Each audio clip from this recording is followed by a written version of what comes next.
Township Board of Supervisors meeting, July 17th, 2012.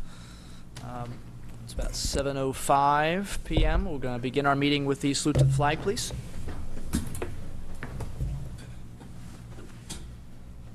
Pledge allegiance to the flag of the United States of America and to the republic for which it stands, one nation, under God, indivisible, with liberty and justice for all. Mr. Kennedy's not here. All right, thank you. Mrs. Pullen, you call the roll, please. Mr. Galloway? Here. Mr. Snipes? Here. Mr. Harvey? Here. Mr. Dents? Here. Mr. Rocco? Here. All right, thank you. We're going to begin with public comment. Mr. Gray is getting the list for us.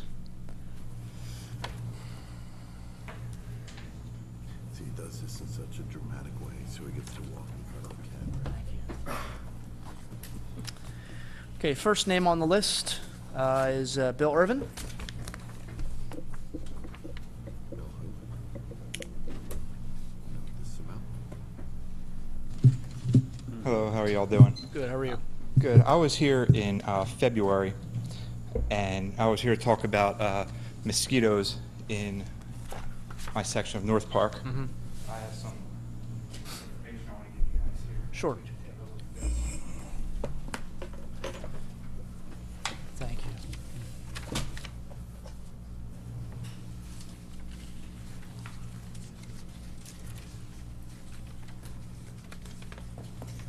All right.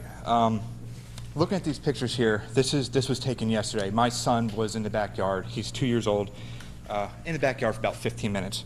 First page here, he's got 4 bites, 4 mosquito bites on his back.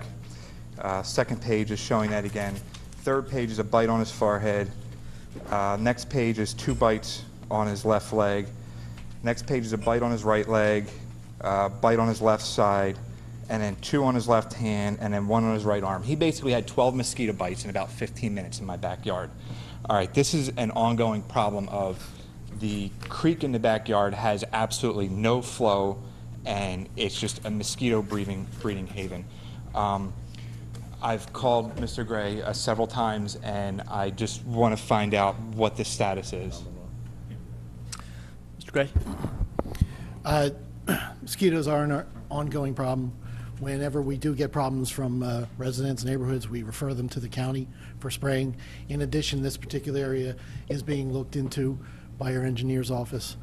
We're trying to put together a game plan as to how we can resolve these issues with the streams going forward. What has been done in, when I was here on February 21st meeting, I had given some suggestions, and Mr. Harvey, you had told me after the meeting that this is something that you were going to look into. You were very concerned about it. Mm-hmm. And Mr. Gray, I know I had called you a couple times, and all I said all along is I just want to be informed and kept in the loop as to what's going on.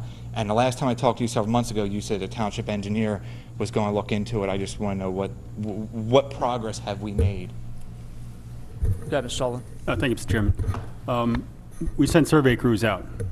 They've recently completed their survey analysis. We surveyed all the culverts along that stream. And we're going to take that data, prepare base maps, and see what we can do about increasing the flow. Because like you said, it's pretty much stagnant water. It moves, but very slowly. Okay. Is there any, obviously, you talk about increasing the flow, I understand means a lot of work, either dredging it out or cleaning it out or making it deeper or changing the elevation in some way to make the flow happen, which of course is more of a long-term issue. In terms of short term, is there any way to make the water flow faster? I'm assuming not. Not really. It's obviously overgrown.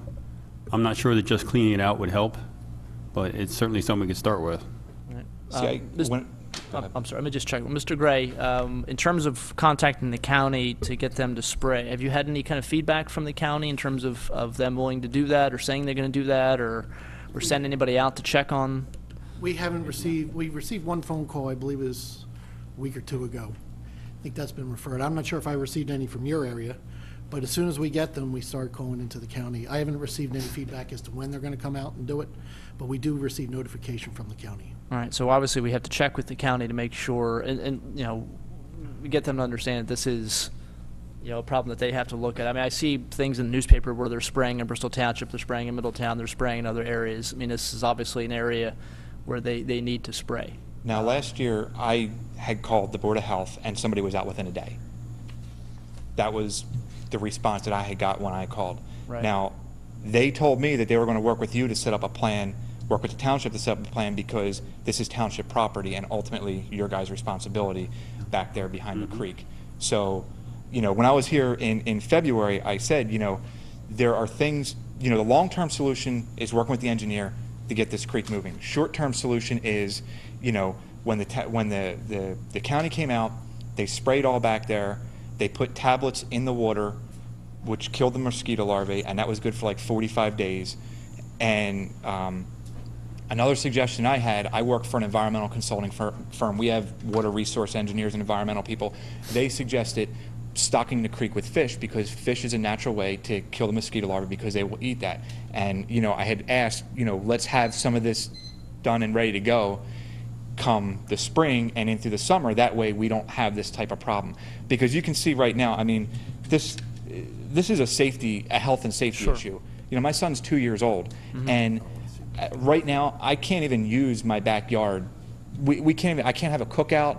I can't, you know, if I go out in my backyard, it's a shame. We had people over the other day, and one of my neighbors came over from the other side of North Park, and she was in shorts and flip-flops.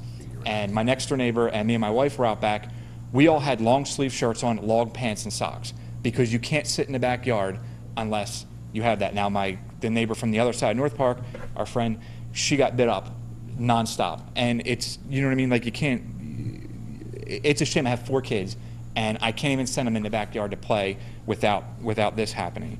And, you know, it's something that's out of my control. Now, another thing, you know, Mr. Gray, when I had spoken to you last year, and along with, I don't think I spoke to you, the engineer, but, you know, the long-term goal is dredging, you know, dredging the creek out and getting it flowing, and the concern was the permitting cost. Now, I had reached out, and I told you guys this in February, I had reached out to Mr. Galloway, our state representative, and he said that somebody from the township needs to reach out to him, because he will take it to the state and do his best. And he said he's pretty confident that he'll be able to get all of the permitting fees removed, which that was supposedly the major cost factor here, was the permitting fees. Now, I'd like to ask, has Mr. Galloway been contacted?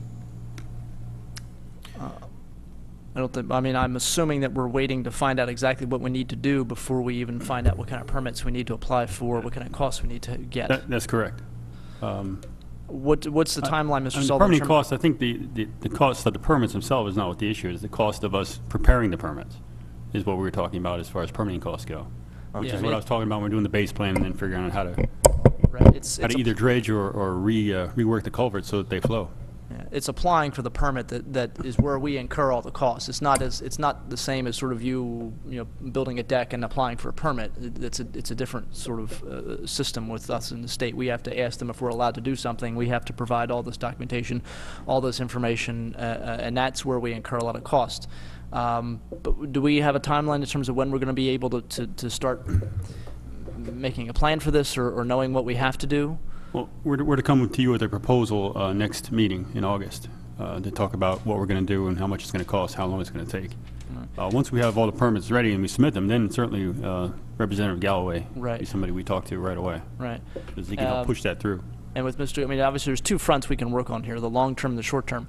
That's the long term. The short term, of course, is you know, that we need to contact the county tomorrow and tell them that they have to come out here and do a lot of the things that Mr. Irvin, you know, witnessed them do last year. And if it works for 45 days, that's going to be, you know, perfect in terms of the rest of the summer. I mean, obviously, I understand your frustration. I mean, as the, you know, 4 of us up here are fathers, and so we understand, you know, certainly this is not something we'd like to see on our children, and you know, I apologize that it hasn't moved as quickly as it should have. That's okay. I just want to hold some accountability here, because I understand. You know, another question, Mr. Gray, last year when I spoke to you, I spoken about the fish and everything, and you said you were on contact, I believe it was the boat commissioner or whatever, about stocking the creek. Is there any update on the progress with that? Not at this time. I don't have anything. The engineer's office and myself have been looking into that. We can look into that as well as an option also. Yeah, in terms of, I don't know if it even classifies as a creek. It's more like a drainage basin, so I'm not even sure it's a habitat fish would survive in. Is there something we can do ourselves now to kill the mosquitoes, even short term? Sure, the same thing the county was doing, put the mosquito dunks in and spray. So that's something even, we can Maybe check. we can talk to Joey Arneo this or week and see if see he what has the they're, ability and what it's going to take to do something right, see what temporarily. he's equipped to do. Because I know when a lady from the Board of Health came out last year, she had just done pretty much behind my house. But like I said, I got neighbors all the way up the street. I mean, this creek is a big creek. Right. I don't want to be, hey, we'll go throw these things and take care, behind Bill Irvin's house, because he's the one complaining. I mean, ultimately, we need to do this, Everywhere. this is a problem for everybody. And again, I don't want to be complaining too much or anything, but I know cost is a factor. But when I was here in February, and I see this is on the agenda again, I think like $25,000 was approved for us to engineer the soccer field. I think it was around $25,000, and I mean, that had gotten approved pretty quickly. And they said that, there was only like, I want to say like 500 people that use that soccer field in a year. And I mean, here this is a creek that affects probably over 1,000 people in Falls Township, that renders their backyard useless. And I see that, that we're considering the authorization for the soccer fields today. And I think back then when we were talking about it, it was originally $25,000. The estimate was like over $200,000 or $225,000 to do the soccer fields. And like that's great. They're soccer fields, and I think it's great that we're doing that for the for a township. And I love the park. The kids go to the park and everything. But at the same time, if we could spend that much money on 2 soccer fields that they said roughly 500 people use, I think we can put a little bit of money out for these creeks that pretty much render everybody along this creek that it renders our backyard useless. Right. So. I And I have my number on there. If anybody wants to contact me, I see. keep me up to date, let me know what's going on or any ideas, because I'd like to be an active part of this, and a part of the solution, because, like I said, I've done a lot of reading and I work with environmental people and stuff and I've talked to them. All right, thank you, Mr. Urban. right, Again, I thanks. apologize for the lack of progress. No problem. Thank you. Andy Dell?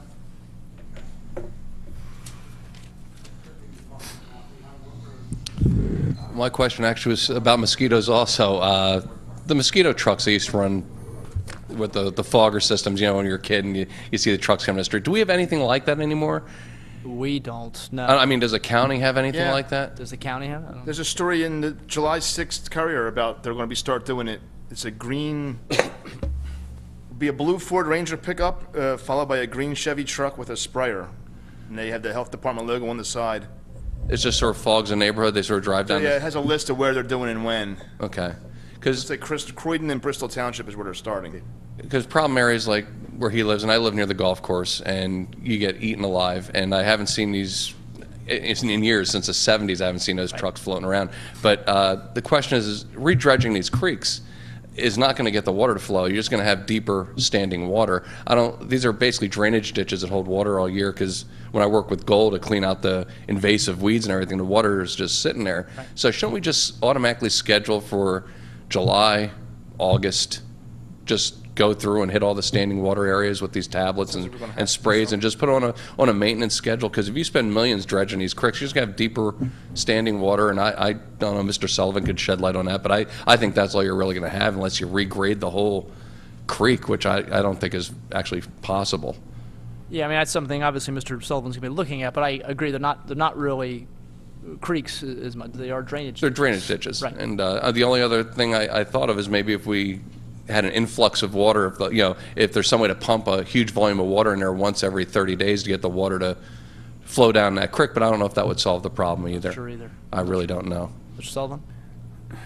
I'm not sure that would solve the problem. And I'm not saying that dredging is the ultimate solution either. I mean, Yeah. there may be some dredging, maybe some reworking of the culverts and such. When I walked the stream, we found a strange area where it just kind of ended. And I think that's where it was supposed to discharge, and maybe one time it did. Okay. And now it doesn't. All right. So if we can put a culvert in there and start it to drain properly, that would be very simple. Okay. That's kind of what we're hoping for. Basically let it dry out. Yeah, So I mean, there's something. I mean, we're dealing obviously with ditches and culverts that were done, 50, 60 years ago, and things start settling, and we've seen now that, drainage pipes that were supposed to drain are now actually lower than the water where they're. Yes. Yes. And that's just something over 50, 60 years. That's what happens. Sediments build up and things settle and shift and. Now, do you have to treat every square inch of that water, or do you just treat it in a certain area and the chemicals flow? Like, something I how is don't that know. even done? Yeah, I don't know, to be honest with you. Don't I know. think they just kind of drop the tablets in. Just drop the tablets? Yeah. Okay. All right. Mosquitoes? Yeah. So Kills the if larvae. actually fog, you just drop tablets in the water? The tablets, what they're called mosquito dunks into the water, they kill the larvae. To kill sounds easy the enough. active mosquitoes that are flying around, you Yeah. gotta spray those. Should maybe just make up a maintenance program for that for now, and because, I mean, all the waterways around here are just awful, and it's been lack of rain, so we're not getting any movement of any water, so it's just, it's sitting. So that's what I had, but thank you very much. Okay. Yeah, and I think that's definitely something we can ask Mr. Arneo to add and start looking into tomorrow as to what we can do, for any of those areas where these drainage basins are. Even if we're not getting complaints about mosquitoes, it's not a bad idea if this is a relatively simple process. And I don't know if it is. It sounds simple, but it might not be, just to do it anyway. So those are the only two names on the list. Is anyone else who wishes to speak? Mr. Robert?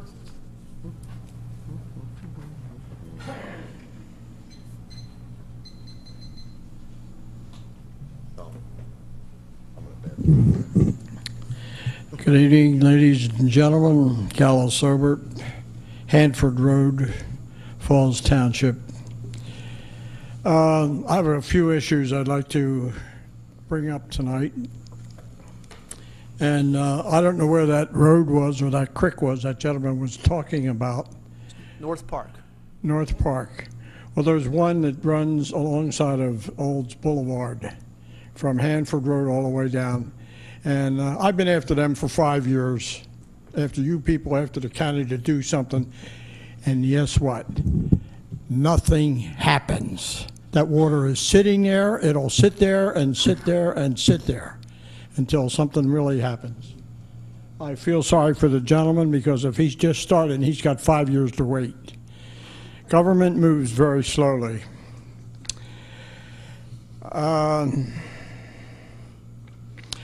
Can you give me an idea of when the change is going to take place on Route 1 at North Oxford Valley Road intersection? Property has been sold there. That's been 10 years. And guess what? Nothing's been done. I guess it was told to put those houses up on Oxford Valley Road, North Oxford Valley Road. McGrath, wasn't it?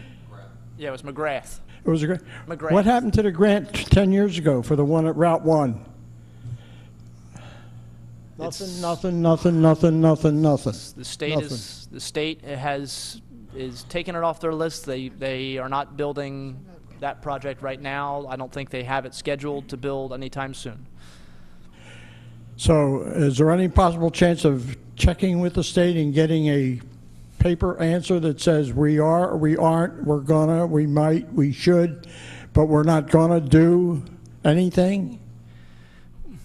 We can ask. We've asked in the past, and it basically is just something. It's just you have to understand that just because we're a government doesn't mean that we get any better answers than you would get if you called them. It's something. Well, yeah, we're going to get to that. We are the government. Well, we need to get kicked in the butt. The next issue I have is the senior center. I've been after this since before November 2010. Nothing's happened. I came in and asked for the memos and so forth, and I came in on at 10 o'clock, and then I came in at 1 o'clock, and the lawyer, I don't know which one the young lady was, but she had to sit there getting paid, I assume, for at least a half an hour while I read through these articles. Okay, I guess they thought I was going to steal them. Okay, nothing's been happening.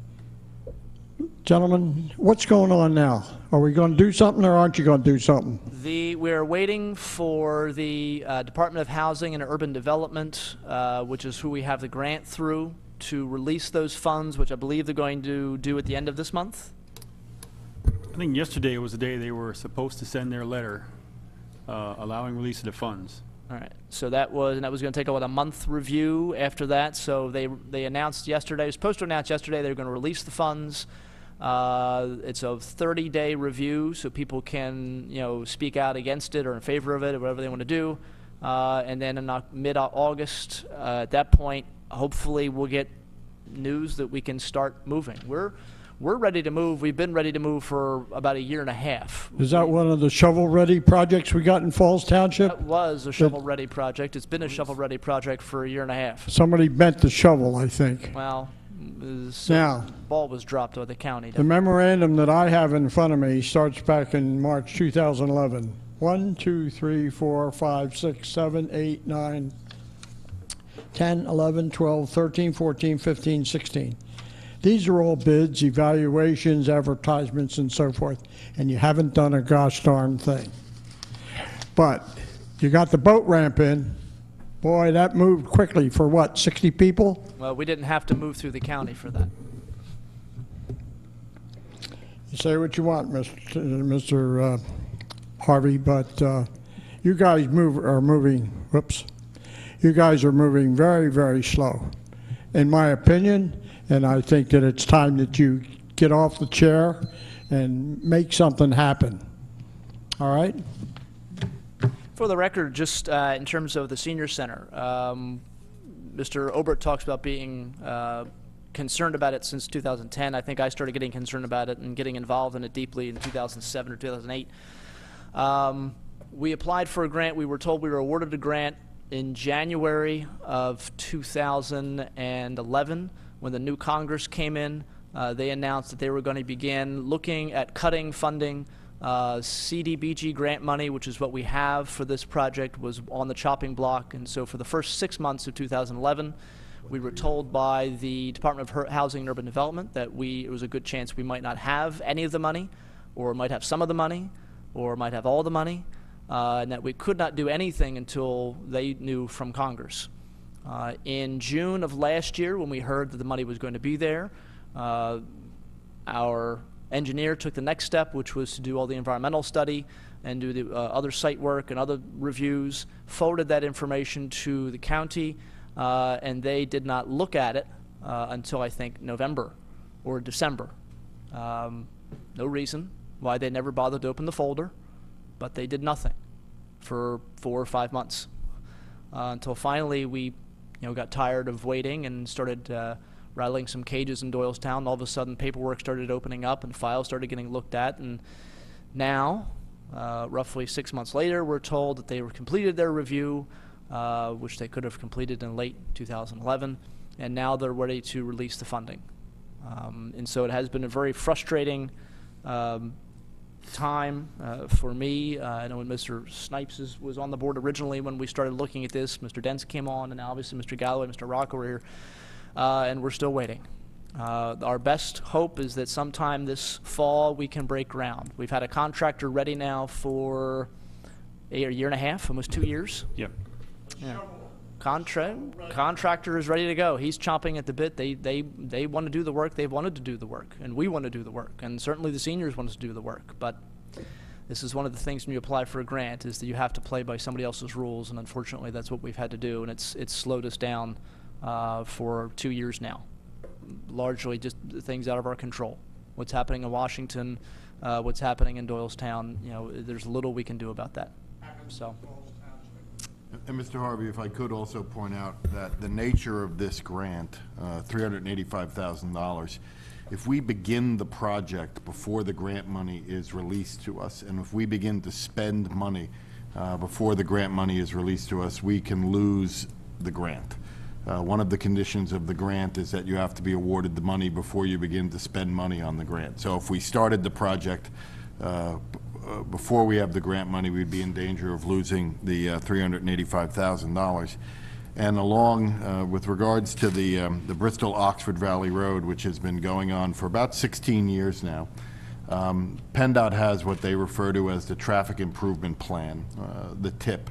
When your project comes off the TIP, that means there's no funding available for it. And as you know from the meetings that we had with Senator McElhenney and the meetings that Mr. Gray, Mr. Sullivan, and I have had following up with PennDOT, about 4, 5, 6 years ago, this came off the TIP because there is no funding for it.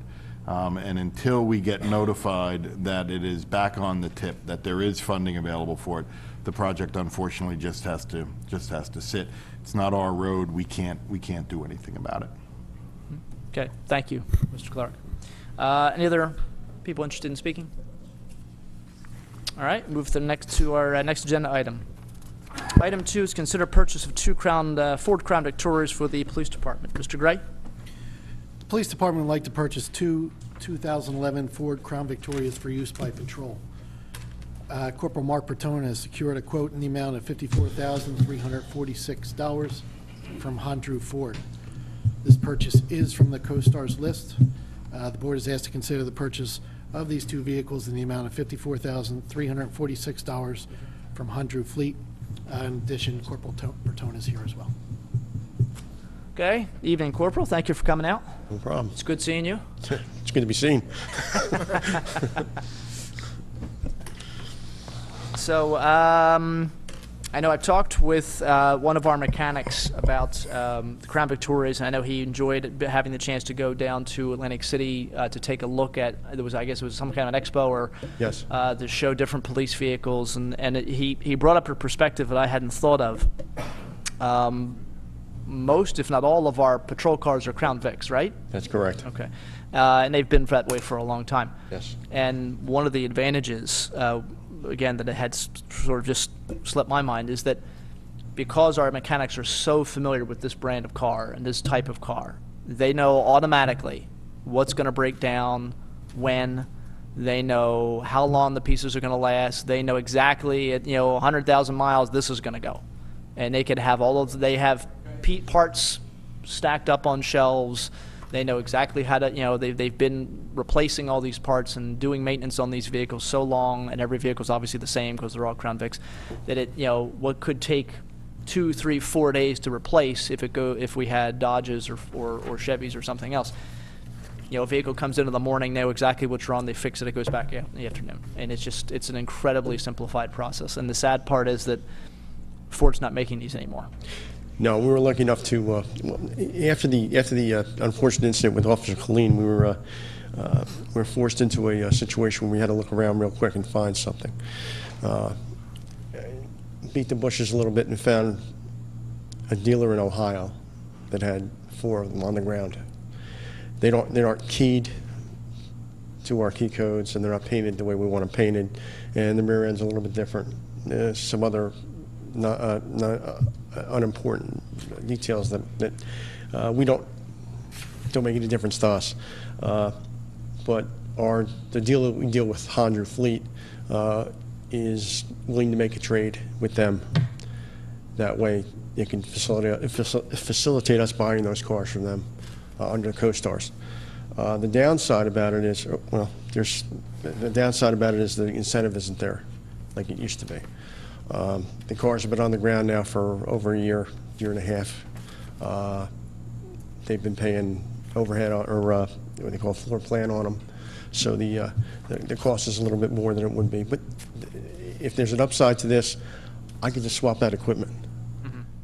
Now, if I was to buy brand new, the new Taurus, say, or the new Ford Expedition or Explorer SUV, the upcharges to those are almost $8,800 for the Taurus and almost $10,000 for the SUV, because a lot of the equipment that I have in the Crown Vics is not going to translate to these new cars, with the exception of some of the lighting and the siren and things like that, the push bumper, the mounting solution for the computer, the partition, the prisoner partition, all of that stuff is scrap. So we're eventually going to have to do that. There's no two ways about it. But as we can put it off for a little while, you know, and this will afford us the opportunity to do that. Save a few bucks and we'll be in good shape. Okay. So we're looking at two cars, two Crown Vics, in the amount of $54,346. Questions for Corporal Bertone? Mr. Galloway? No questions. Mr. Snipes? No, Mr. Chairman. Mr. Dents? No questions. Mr. Rocco? I have none. Okay. Any public comment needed? See one hand. Motion to open public comment? So moved. Second. All in favor? Aye. Opposed? Dell? Can we get these guys a few more cars while they're still available? I mean, doesn't it make sense if they're going to save $10,000, $15,000 a vehicle to maybe get 2 more or 3 more of these things? Well, we budgeted, actually, we didn't budget for any patrol cars this year. We bought a couple at the end of last year. And I think, how many we 4 last year? We bought 3. Three last year. But when you see that sort of savings available, Right. budget or not budgeted, it almost makes sense to go out and get a few more of these while they're still scattered around and still able to grip them up and, you know, and use them, because these guys will definitely use them. And speaking about Matt Colleen, and I'm glad he's doing a lot better. Right. Did that insurance company, the guy who hit him, actually buy this next car for us? For the most, I think we got 24. $24,466. Yeah, so it's almost one of these vehicles. I think each vehicle is 27, so we got 24,000 for the. So we're theoretically buying one vehicle, and I would think, and I don't know what Mark thinks, but I mean, if you have the availability to get 3 or 4 more of these cars, even if they sit in the back lot and they run them around once a month just to exercise them, but to have those in our inventory makes a lot of sense, since all the equipment is going to stay the same. The cages, the brackets for the rifles, everything that's in those cars is going to remain the same, and you know, it's huge savings. So something to think about. Maybe you know, if you could find them and store them, and even you know, even when you guys start selling off these older cars, you may want to take it to tech school, let those kids take the cars apart and save the parts that we could utilize on the other cars to keep the other cars sort of run around. Even if it's a Parks and Rec car at that point in time, at least you might have a rear axle, a gas tank, whatever, you know, the important stuff to save, and you know, go that route with it. Thank you. Okay, thank you. Any other public comment? See no hands. Is there a motion to close public comment? So moved. Second. All in favor? Aye. Opposed? Okay, any other board comment or questions? Certainly, you know, Mr. Harvey, obviously- no, yeah, just no, that's right, to go ahead. comment on what Andy said, see, that's really good to want to take cars apart and store the parts. The problem is storing the parts. You know what I mean? Yeah. I mean, where do we draw the line? Right. You know, I'd really like to be able to do that. Pull a door off of a car, and you know, somebody bangs up a car, you know, pull a fender off, pull a door off. I don't think anybody's going to want to see a car sitting out here in the parking lot in a million pieces. That's number one. Number two, you better get a few tractor trailers, because we're going to have to put them on the side too. Right. And you see the parking lot out there. Yeah. It's a good idea, but it's. And certainly, I know, you know, again, I talked about the maintenance and what the mechanics are seeing when it comes to fixing these things. And so, I mean, I appreciate the fact that we are familiar with these cars and we like these cars, and they meet all our needs and all the equipment fits, and our mechanics are so familiar with them that they can fix stuff with their eyes closed, because they know exactly how to take this out, put this in, and so, and I know that, you know, you've shown over the past few years your ability to you know, find and deliver these vehicles, you know, searching high and low and you know, and turning over every rock you can find to find these things. So, you know, obviously, if we can get these, you know, find them and you know, I don't know. Obviously, we haven't started preparing a budget for next year in terms of police vehicles, but you know, we'd be in favor of getting them. But again, we do have to work within a budget. I mean, that's something we prepare, and so. That was a large consideration for us Yeah. as well. But I don't think that we want half a dozen cars sitting out in the parking lot, you know, not being used, Right. just because we can get them. right. You know. Right, and again, you know, if it, you know, except for the, you know, the accident with Officer Colleen, you know, we wouldn't really even be buying these cars, or one of them at least. All right, so we're looking at purchase of 2 Crown Victorias from Hondru Fleet, $54,346. Is there a motion? So moved. Seconded. Motion made and seconded. Mrs. Pullen? Yes. Mr. Snipes? Yes. Mr. Harvey? Yes. Mr. Dents? Yes. Mr. Rocco? Yes. Okay, thank you. I appreciate it. Coach, appreciate your help. All right, item 3 is to look at the renewal of Police Chief Bill Wilcox's employment contract. For the record, Chief Wilcox has been the Chief of Police here in Falls Township for 5 years. His contract that he was given 5 years ago was a 5-year contract with 5 subsequent years added on that would renew essentially unless the township didn't want to renew him. So basically it's a 5-year contract with 5 1-year options. You know, I believe at this point, I'm not going to speak for the entire board, but I'll let other board members speak. But obviously, I'm very happy with the job he's done. I feel that, I'm sure the rest of the board feels the same way.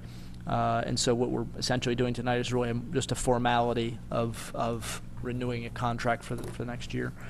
Let's see, comments or questions, Mr. Galloway, No questions.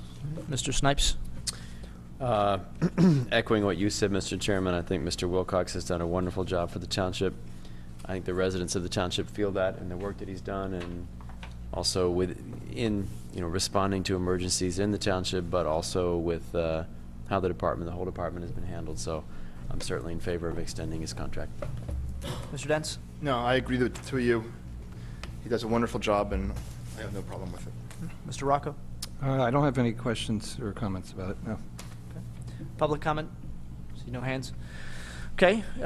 Is there a motion then to extend the employment agreement for Chief Wilcox for another year?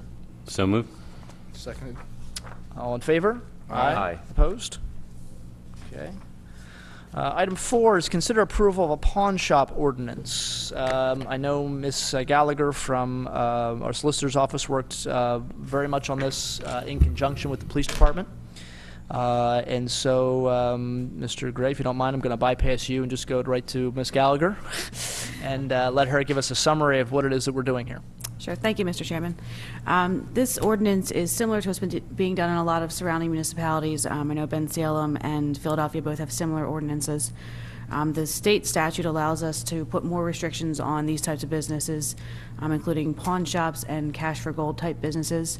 What we're doing here is requiring several things, including an annual license be renewed from each business location, as well as that the business hold on to items that are brought into the store for a period of 10 days, and they're required to report daily to the police department with any items that are brought into the store, so the police can run it against their system to see if there's any stolen goods brought into the pawn shops or to the cash for gold businesses. And as you mentioned, this was drafted in connection with the police department, so they've had several opportunities to review it, as well as the code enforcement department. So that's the essential points of the ordinance. Okay. Comments or questions from board members? Mr. Galloway? It seems like the right thing to do. No questions. Mr. Snipes? Have we had any reaction from the owners of such establishments? Do they feel this is helpful in the community, or is there pushback from it, or? We have not heard anything. The ordinance was advertised. We did not reach out specifically to the businesses within the township, but it has been advertised. I believe at the beginning of July it was advertised, and we haven't heard anything from any of the businesses that I'm aware of. And in general, this is supposed to protect the public from questions of stolen property, correct? Correct. Okay, thank you. Mr. Dents? Man, this is a great idea and something we need. Talking with some of the police, this will help a lot with them keeping track of what these stores take in and take out, the fact that they have to report it daily and they have to hold on to it for an amount of time. I think it's a great idea. Mr. Rocco? We know how many permanent, like, storefronts we have, either cash for gold or pawn shop? Is it by half dozen or what, 3 I'm seeing? 3? And then how does this work if they come in and do a weekend buy, how the cash for gold? Those types of businesses are covered by this ordinance. Transient businesses are covered. Transient. Any dealer that comes in and wants to do the cash for gold business or run a pawn shop or similar business model will have to comply with the township's ordinance, which requires licensing, that if the police department purchases software, they are allowed to require the businesses to use that software to report everything. So it does cover transient businesses as well as established businesses. Okay, that's all I had. Thank you. Okay. And as Mr. Snipes had pointed out, the main force of this ordinance is to protect residents.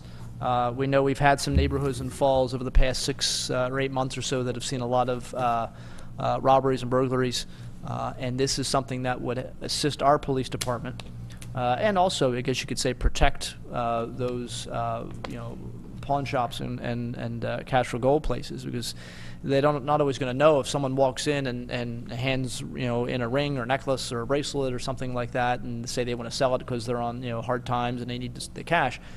You can't. How are you going to know if it's stolen? Under this ordinance, the owners of these establishments would have to take a detailed description of the item, photograph the person selling it, color photograph, I think. They would have to enter that information into a computer. They'd have to hold that item for up to 10 days, basically, so that if the police get a report of a robbery or burglary, and they start making a list of things that were stolen, and then they can put that in a database, and if it matches, or if they start going to the pawn shops in the area, which is for standard procedure, just to see if anyone's shown up who wants to try and sell these things, and they get a chance to see not only has the item been turned in and sold, and if so, who did it? They have a photograph of the person. They have the government issued ID, is the driver's license for that person, and it makes their job a lot easier. And then obviously the store would then turn over that item, and the person who lost it or had it stolen from them will have a much greater chance of getting it back. So. I think it's a very makes a lot of sense. It's a very good move. I appreciate Ms. Gallagher's work and the police department's work on it, and getting this done, and hopefully this can make the community a lot safer and function a lot better and help our police department. Any public comment? See no hands.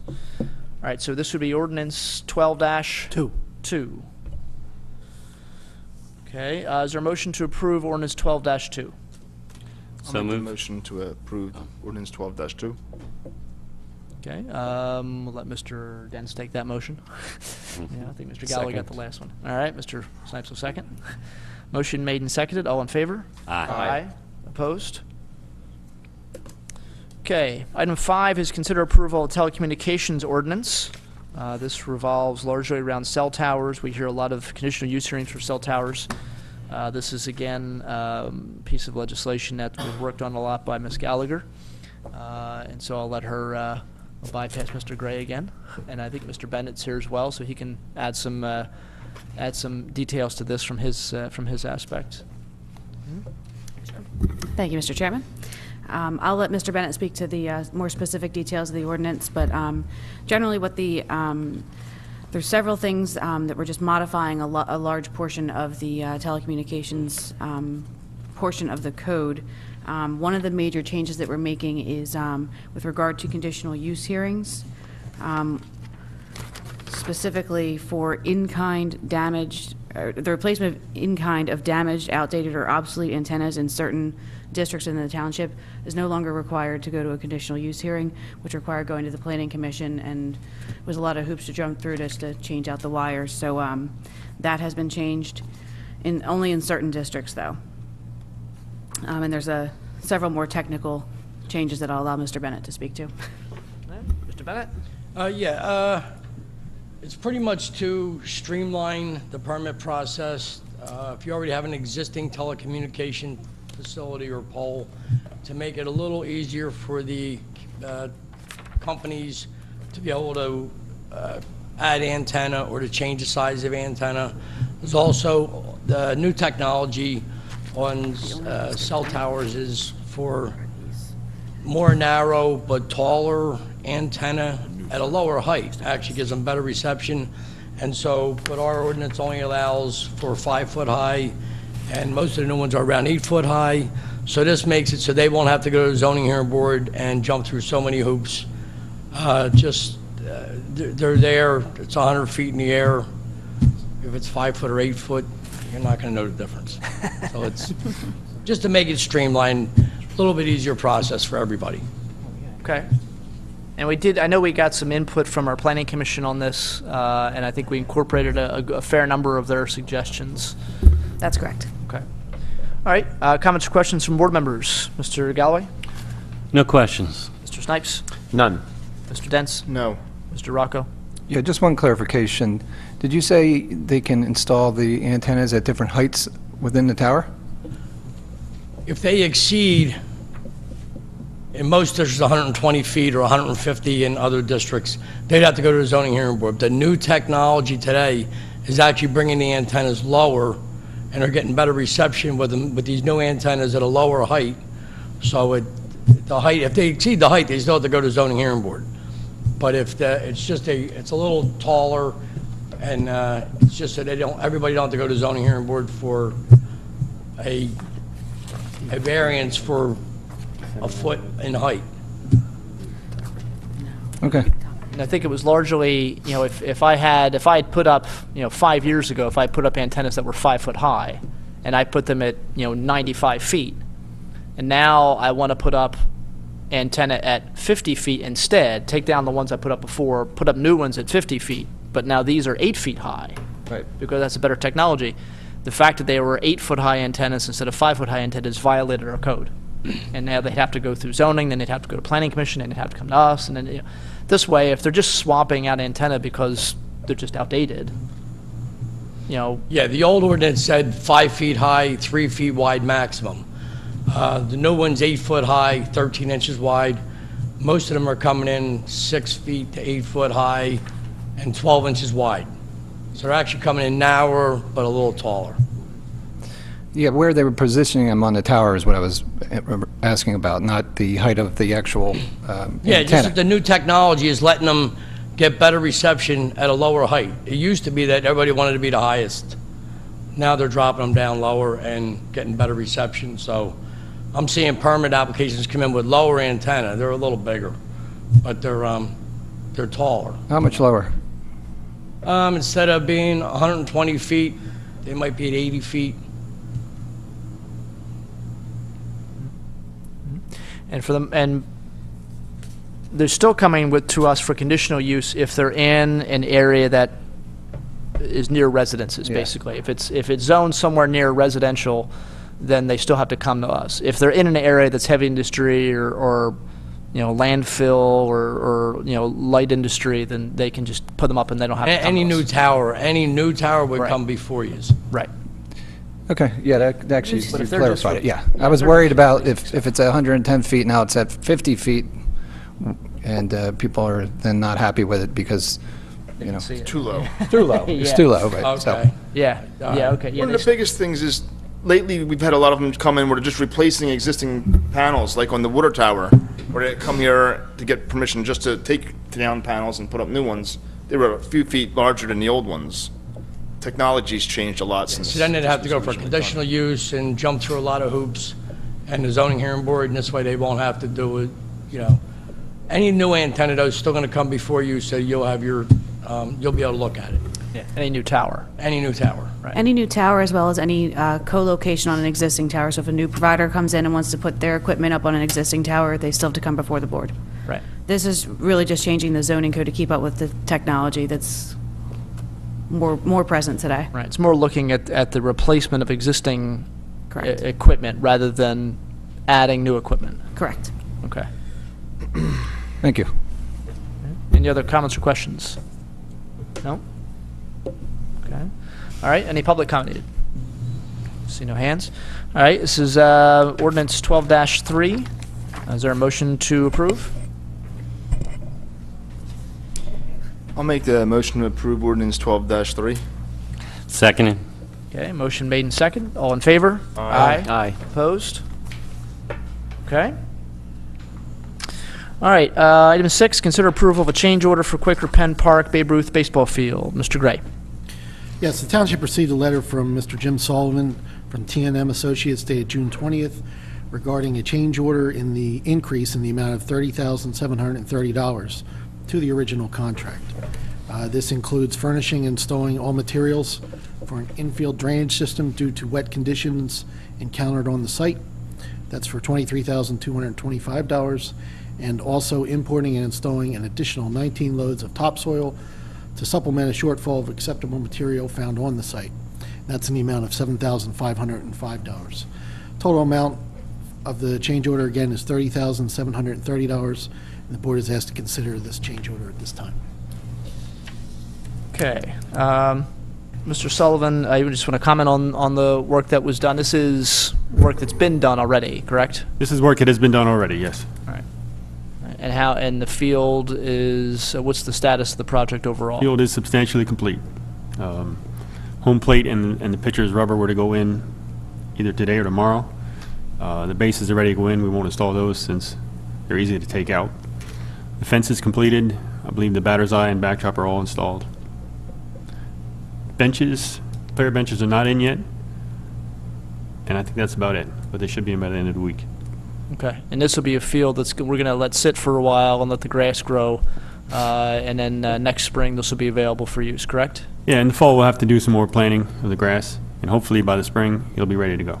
Okay. All right, comments or questions from board members regarding the change order, $30,730. Mr. Galloway? No questions. Mr. Snipes? The additional topsoil shortfall of acceptable material found on the site, that wasn't expected early on? There was a... It was expected, and actually we thought it was going to be a lot more than that, but so we're happy that it was only 19 loads. So the material on site was pretty good. Okay, thank you. Mr. Dents? Could you explain the drainage system to us again a little better? It's an under-drain system for the field. When the project was progressing, we came across some wet conditions under the infield, so we want to make sure that's drained out at all times and that the infield drains quickly after a rainstorm. All right, thank you. And this, if I could just follow up, this hadn't been wet before when the field was actually used? It's a new... I don't know. You know. All I can tell you is what we encountered when we built it. It's a new field. It hasn't been, But they, I mean, they... It was It was part of the soccer field, wasn't it? Yeah. It was a soccer field there. correct. Okay. It looks really good too. I'm down there all the time. Yeah. And it does look Great very job. nice. It's going to be a great field when it's open.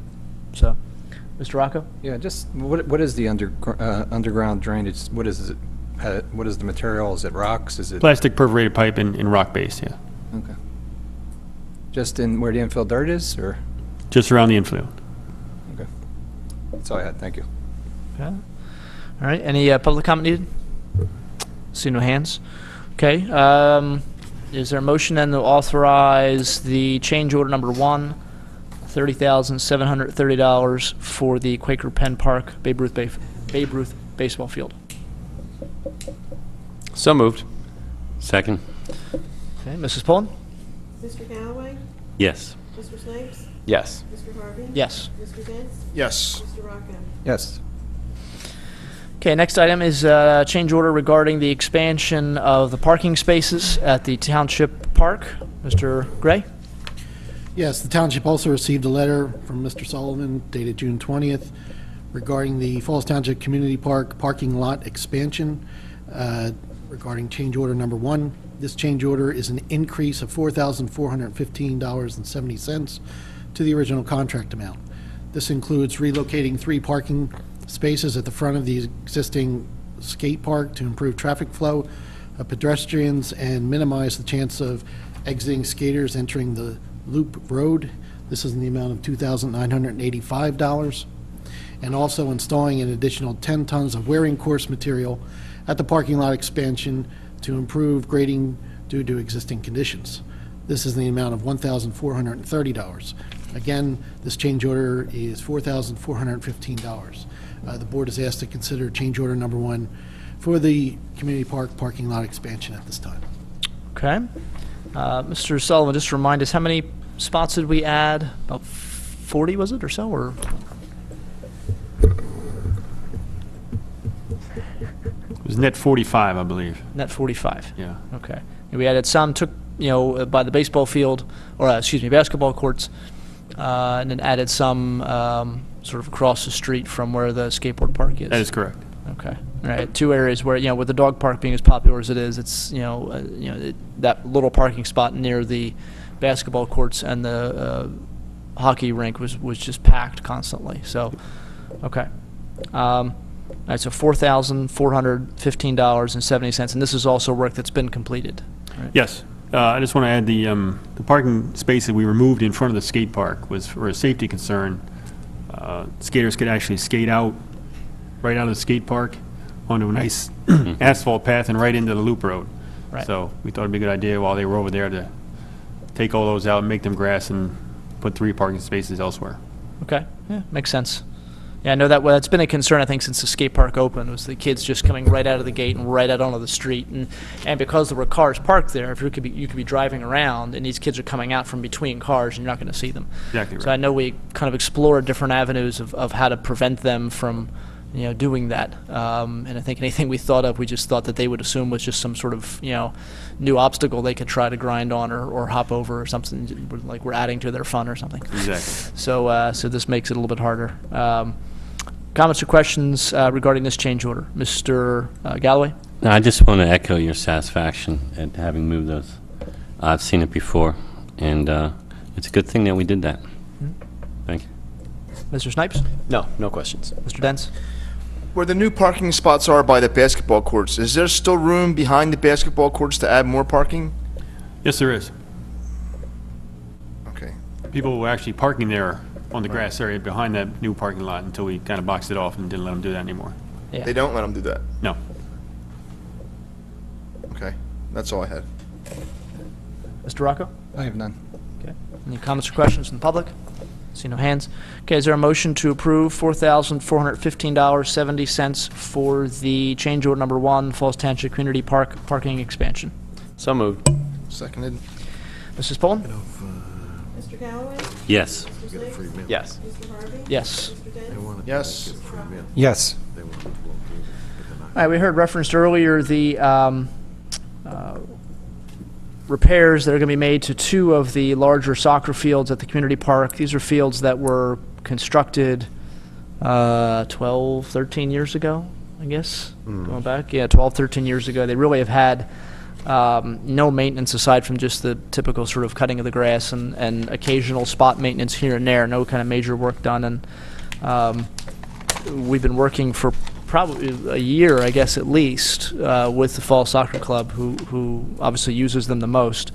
And now we have in some bids, came in last week, I suppose. Yeah, came in last week for the repair of these two of the larger fields. Mr. Gray? Yes, the township received, a letter from Mr. Jim Sullivan, dated July 12th from T&M Associates regarding the community park soccer fields. T&M has reviewed the bids submitted to Falls Township and publicly opened on July 11, 2012. The results ranged from $186,070 through $372,769. Based on the bid evaluation, Jones Turf Management, Inc. is the lowest responsive bidder. However, based on the documents provided in their bid package and conversations with them after the bid opening, it is evident that Jones Turf Management will not be able to meet the Falls Township Responsible Contractors Ordinance requirements. It is recommended that the Board of Supervisors reject Jones Turf Management's bid of $186,070 and authorize the Township Engineer's Office to issue a notice of intent to award to Landmark Construction Services, Inc. for the total bid cost, including base bid plus the alternate, of $224,950. The board is asked to consider this at this time. Okay, thank you. Comments or questions from board members? Mr. Galloway? Yeah, I'd just like to ask Mr. Sullivan if you could just elaborate on how they didn't meet the ordinance requirements for responsible contractor. There are 14 or 15 items in a checklist that was provided in the bid that they must answer yes to, and they answered no to one of them. Simple as that? That's kind of the nutshell version, but yes. Thank you. We did contact them, had a very long conversation with them, and it was apparent that their company is not in a position to meet all of the requirements. Thank you. Mr. Snipes? Yes, thank you, Mr. Chairman. And looking at the cost of over 200,000. It looks like the largest chunk of this is importing 6 inches of screened topsoil and finished to grade. Has that been a major issue on the field? Is the poor quality of the topsoil or existence of topsoil? Yes, that is the major reason for this project, is the poor turf and soil underneath. So I think since the beginning there have been complaints about the health of the field due to the soil quality, and that's, I guess, no surprise given what was there before we started building the park, which was, I sort of called it a moonscape, what was left after the excavation that went on there. So it's no surprise that we need more topsoil. And this is the first time this has been done in 12 years or so. Yeah. There really hasn't been any kind of, I mean, and you're right, anybody who walks around the lakeside especially, you can still see, part of the netting, the geofabric netting, whatever they call it, that should be covered by, you would presume, several inches of topsoil. And you can see the netting in a lot of places, which means obviously that, and certainly erosion can happen, especially near the lake, being washed away. But you're right, I mean, even from before my time on the board, I think before your time on the board, there were a lot of concerns about just the quality of the topsoil that was used over the entire field. And I know Mr. Dents, when the queue for the troops was happening, I know you had talked about just walking out in those fields and just not realizing. Moonscape was a good word to use because it's like the surface of the moon there. So although it sounds like a lot of money, the issue is really the creation of the Township Park was really an environmental restoration effort, I would call it, taking an area that really had been heavily, I don't know, scarred is the right term, or heavily, it was an industrial site. So that to create a useful space for park recreation facilities and also natural features took an enormous amount of money and time, and it's not a surprise that more needs to be done. But so I wonder over time what are other issues. I mean, you've mentioned other areas of the park that obviously are lacking topsoil, so we're going to have to invest over time. I'm not saying it's a bad thing. I'm just saying we need to begin to think about that as well. And obviously the township, the community loves the park. We're adding spaces because you can't find a space when you pull in there on a beautiful weekend. So obviously it's a great thing in a lot of ways. It's become a heart of the community. So it's a good thing, but at the same time it is a lot of money. So that's all. Okay. Mr. Dents? Can you show us on the map behind you there which 2 fields we'll be doing?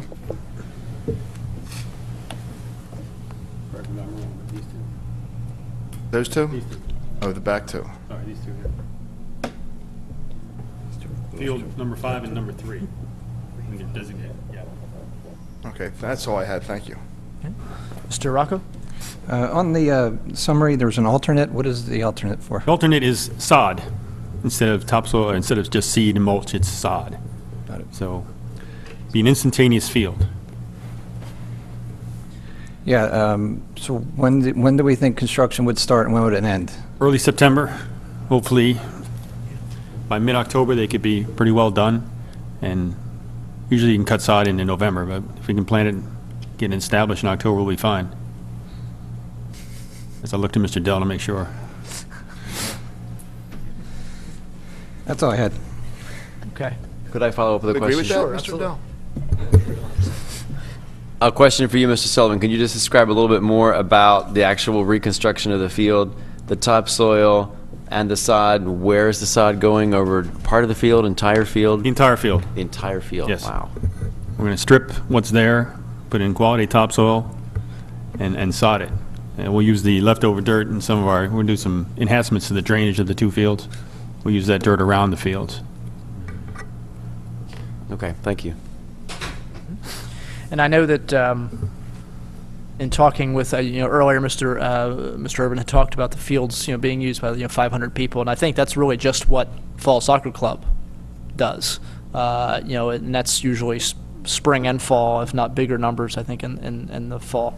But that's not counting. There is a rugby league that plays on those fields. There are other people that just go out, adults that just go out and use those fields. Pick up games of soccer that you see out there all the time. Obviously, we use it for the community day and other events like that. And I think the goal is to, those two fields have gotten a lot of heavy use, the bigger fields, and there are two fields closer to that, or closer to the parking area, that are going to need to be done probably, maybe next year, if not the year after that. I think more thinking of next year, same process with those two.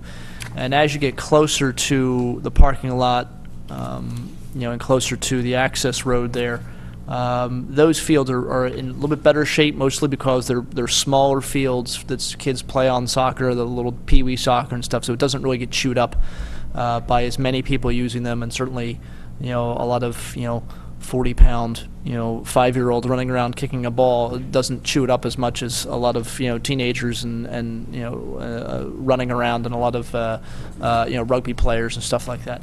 So, so I don't know how, if those fields will need as much, TLC, but certainly the 4 big fields that get used a lot, or, I think there might be another one in there, 5th big field that gets used a lot, they're going to need, the 3 more fields, I should say, remaining after these 2, they're going to need probably the same treatment. But again, as Mr. Snipes said, this is, this is really is a crown jewel in the township, and it has been for a while. It attracts, thousands of people there for, over the course of, weeks and months, doing all kinds of activities, and so it's something we should be investing in. What did we budget for this, Mr. Gray? Total budget for the soccer field expansion was $300,000. Okay, so 300,000. So we're looking at basically 225,000. So we're coming in about 75,000 under in terms of this work. The engineering was 25 or so. 5 or 6,000. Okay. And I just want to correct one thing, Mr. Chairman. I think I said we were going to sod both fields. I think we're only going to sod field 3. Okay. And actually seed field 5. Okay. 7,500. Okay. Square yards. All right. Public comment. All right, Mr. Dell, motion to open public comment. So moved. Seconded. All in favor? Aye. Opposed? I guess the first question I have is, what is the price difference that we have for the seed versus the sod? Is there a square footage price on the seeding versus the sodding, or square yardage price? No. Was it broken down that way? They had to give you an option for sodding. Yes, I'm sorry. I'm sorry. Right. We have a price for importing and installing the sod, and then a deduct for the seed. The sod price was $35,700, and the deduct for the seed was $10,200, for a net of $25,500. That was Jones Turf. So let me give you the right numbers for the low bidder. $33,750 for import and place sod on field 3, and the deduct of $6,450 for the seed. So the net cost is $27,300 for sod on field 3. Okay. Is there do we have an advantage of putting the sod down? I would actually prefer to see you guys seed it, because sodding it, you're going to have to soak this field and soak this field, and you're not going to be able to go on this field for probably the same amount of time as if you were to seed this field. And this field is going to get chewed up again, although it's going to have nice turf on it, and we can keep reseeding it with the good soil. It's going to come up nice every year. But to spend the extra $25,000 on instant turf, that you guys are going to have to set up an elaborate watering system, because it's, was it like 67,000 square feet or something like that, or a little, probably over an acre of sod, right? Yes. So you're going to have to water that all the time. Contractor has to water it to establish it. So once it's established, but once this dries out and then the seams start spreading apart, and I would just think that hydroseeding this or slit seeding it or doing something, you're going to get the same result. It's going to be more resilient, I would think, to the weather, and I think, you should go that direction personally. And I was going to ask you about the irrigation after the contractor waters it in, and does he have to come back every week, every 3 days? Every 2 or 3 days, unless it rains. Okay. And he just has to... For a period of 60 days, I believe, so we have in the contract. Is he tapped into our fire hydrants, or how's he watering, or water truck? He has to bring his own water. Out there. He has to bring his own. He has to bring his own water. There is water out there, There is but water out in the field, though. he has to bring his own. Okay. And I guess that was it. But the other question I had that doesn't refer to this is the dog park itself. Are you guys ever going to put any sort of shade trees in that dog park where there's a? Thought we were going to look to do that with some of the bare root trees we gotten, or right? Or wasn't that one of the things we talked about doing? Obviously, not going to do it right now, but Oh, yeah. In the fall. yeah, looking at the fall, doing that in Okay. the area. All right. And the how many tons of soil are we bringing in to do this job? And where is the soil coming from? There's fill as well as the topsoil. There's 12,800 yards of topsoil, square yards, 12,800 square yards. 6-inch thick. The exact place where we're getting it from, we don't know yet. No. Is there going to be anyone there checking to see what this guy's actually dumping out there in the fields? I mean, or is it just the contractor It's going going to to be be the out there? job of Mr. Oh, Sullivan. Mr. Sullivan? He's That's not what gonna we get do. his- He's not getting his boots He's going to dirty. have a lawn chair out there and a little umbrella, and he'll be. Okay. Well, that I think he probably could accomplish that. But I just was curious if someone's going to be checking what's actually being spread out there or tested, because you don't know where some of the soil. Yes, he's required to have it tested. Okay. Yep. All right, I was going to ask if there's a certificate with the soil, but thank you, Mr. Sullivan. You're very efficient. Thank you very much. Okay. Yeah, just the seams on sod I worry about as well. I know in the past we've done different widths of sod, so I don't know if we specified the width. So if it's shorter, if it's a foot or 2 foot by 6, there would be more seams. Some guys bring out rolls. Some guys bring out giant rolls. I would think there'd be giant rolls 12 inches wide? Huh? Is it 12 inches wide, the normal sod width? I think sometimes mostly 18. 18? All right. But I would think they'd be the large rolls, 18 inches wide. Some use a skid steer loader with a 4-foot wide roll of sod. Sometimes if they're doing a large area like that, I don't know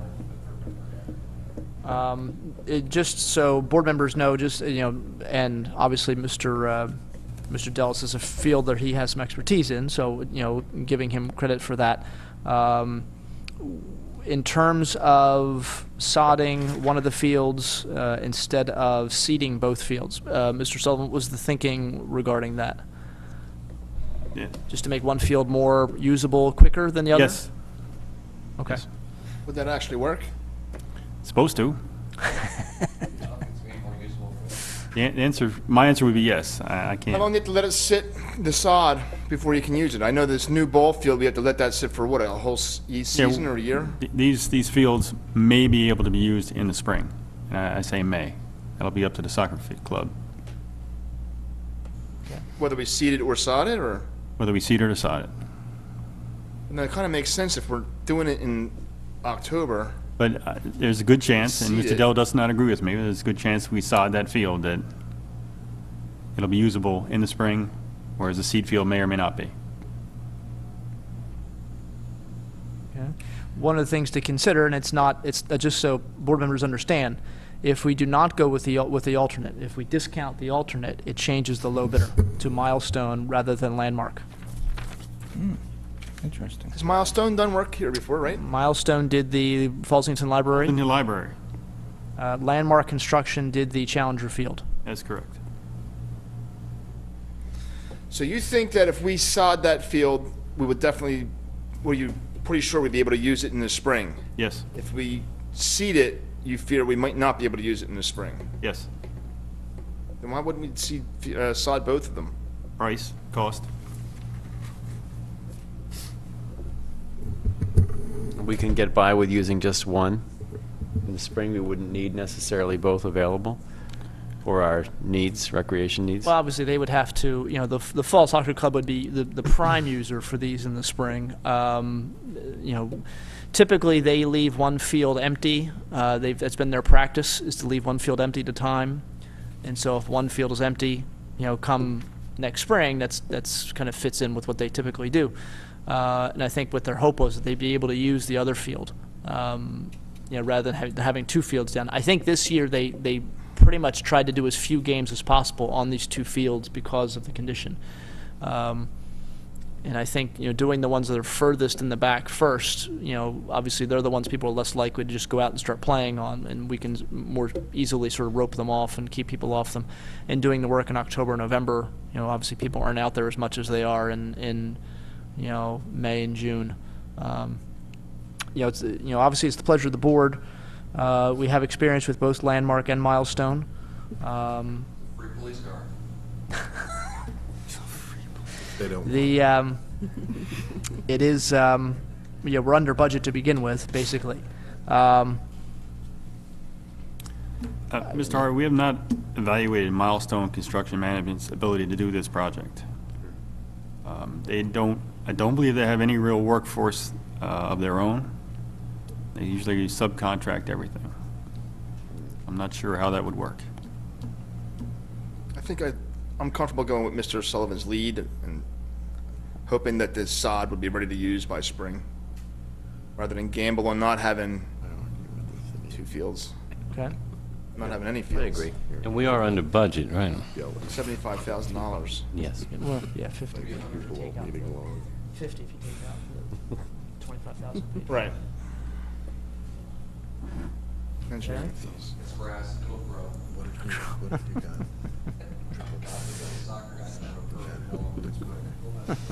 Well, you don't play soccer, obviously. They pay for it. They pay for a lot of maintenance on it. All right, so we've had, any other public comment? Yeah, okay. Is there a motion to close public comment? So moved. Second. All in favor? Aye. Opposed? Okay, so what is the pleasure of the board at this time? So we would be awarding the Total cost to Landmark Construction. of $224,950. You would be Correct. issuing a notice of intent to award to Landmark Construction in a total cost of $224,950. This is still a notice of intent to award. Under our ordinance, this begins the 30-day review period. So you're not actually awarding it this evening. And that's Mr. Sullivan's recommendation. Okay. And I think we should see it, actually. I mean, that's my opinion. I worry that if we spend the money for sod, as Mr. Dell pointed out, the summer comes, you know, if we're lucky it's going to need irrigation because it's going to be fully established. So it's kind of what I'm thinking. Okay. I'm sorry, say that again? That You prefer to seed both fields? I prefer to seed both fields. I worry about the seams and I worry about the longevity of the sod.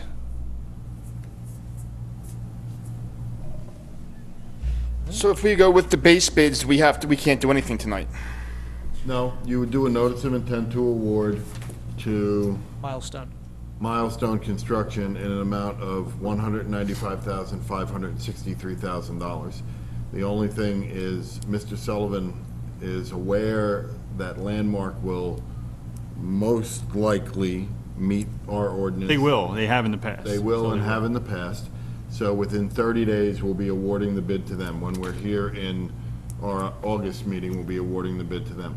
If Milestone does not, then at our August meeting, you'll have to do a notice of intent to award for the next responsible bidder. And then that will begin the 30-day clock again, and then we're looking at a September award date with pre-con and everything else. You're probably gonna miss a fair amount of getting it done in the fall. I have a question for Mr. Sullivan. Is there a question about the durability of the sod? Not in my mind. I didn't know that there was, yeah. So if we go with the sod, we're pretty sure that we'll have one field ready.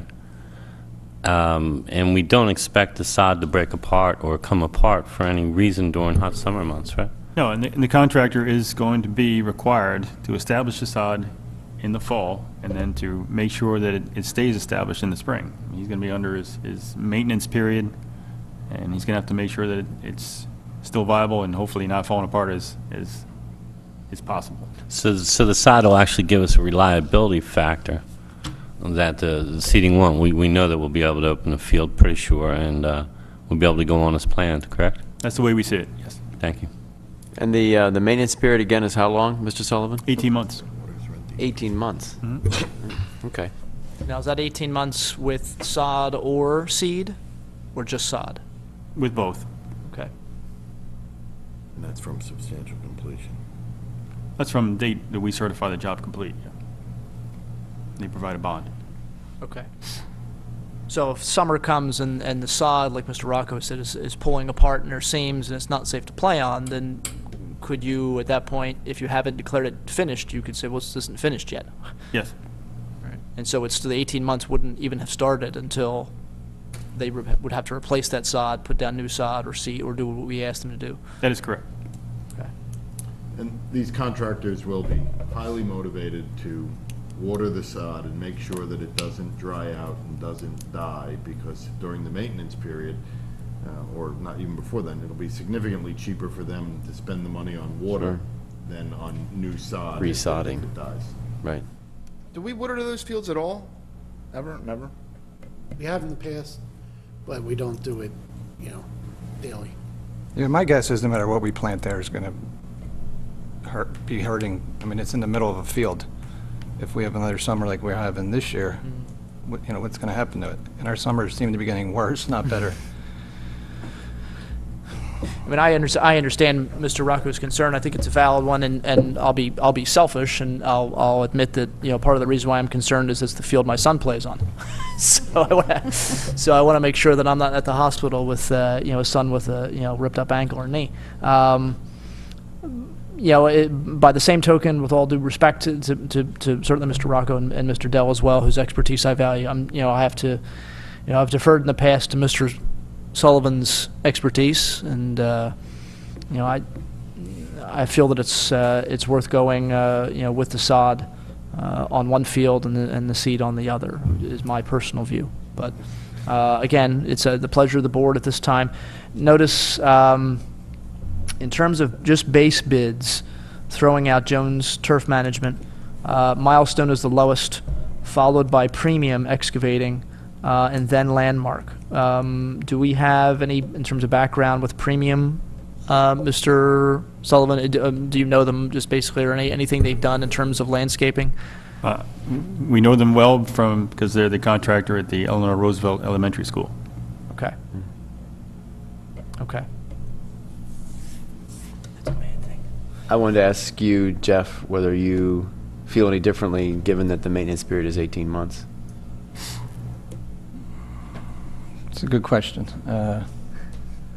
Probably not, no. Okay. I mean, in a way, we have, in a way, this is a great experiment because we're going to do one field with sod and one field with seed, and then we'll know. We have 4 more to do, right? Yeah. Not that Mother Nature doesn't. $25,000 experiment. Right. Yeah, Field 3 and Field 5, we'll see what happens. Right. I mean, I don't think it's just kind of throwing money around. Obviously, we do have some, some experience with it. It's just the seeding's cheaper, and you get the same result after about 2 years of having seed down. It's just going to take a little longer, but it's just, you don't have to deal with watering as much. It's just going to be an easier maintenance, and it's you can keep reseeding or touch up areas that don't grow, but you're going to have 6 inches of rain in topsoil. You don't have to worry about the soil conditions. It's going to work. Okay. I have a question. Is the field that we plan on, or we're talking about sodding, that's one of the fields that are under lights? That's the bigger field? So you can tell. Yes, one of them is. Yeah. That's the one that's under the lights? Yeah.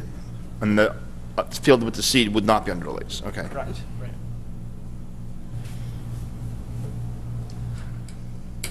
Okay. Is there a motion from board member? Yeah, hearing everything, I still feel comfortable going with Landmark. So I'd like to start by making, how exactly do we award this? A motion to... Intent to award. Notice to issue a notice of intent to award to Landmark Construction Services for the total bid cost of $224,950. You did that very well. Thank That's you. my motion. I was reading. Okay, motion is made. Second. Motion's made and seconded. Mrs. Pullen? Mr. Callaway? Yes. Mr. Snipes? Yes. Mr. Harvey? Yes. Mr. Dents? Yes. Mr. Rocco? No.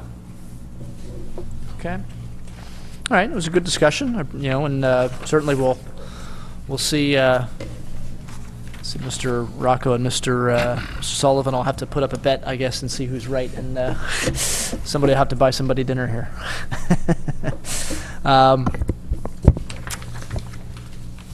All right, item 9 on our agenda is consider authorizing notice of intent to award the bid for the Falls Township Road Program. Mr. Gray. Yes, Township received a letter from Jim Sullivan, T&M Associates, dated July 12th regarding the 2012 road improvement program. T&M has reviewed the bids submitted to Falls Township and publicly opened on July 11th, 2012.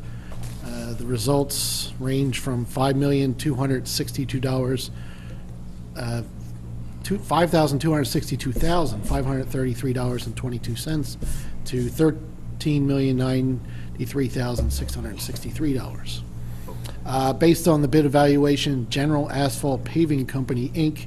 is the lowest responsible bidder for both the full-depth reconstruction phase and the mill and overlay phase of the road improvement program. It is recommended that the Board of Supervisors authorize the Township Engineer's Office to issue a notice of intent to award to General Asphalt Paving Company, Inc. for the total bid cost for both phases of $5,262,533.22. The Board is asked to consider this at this time.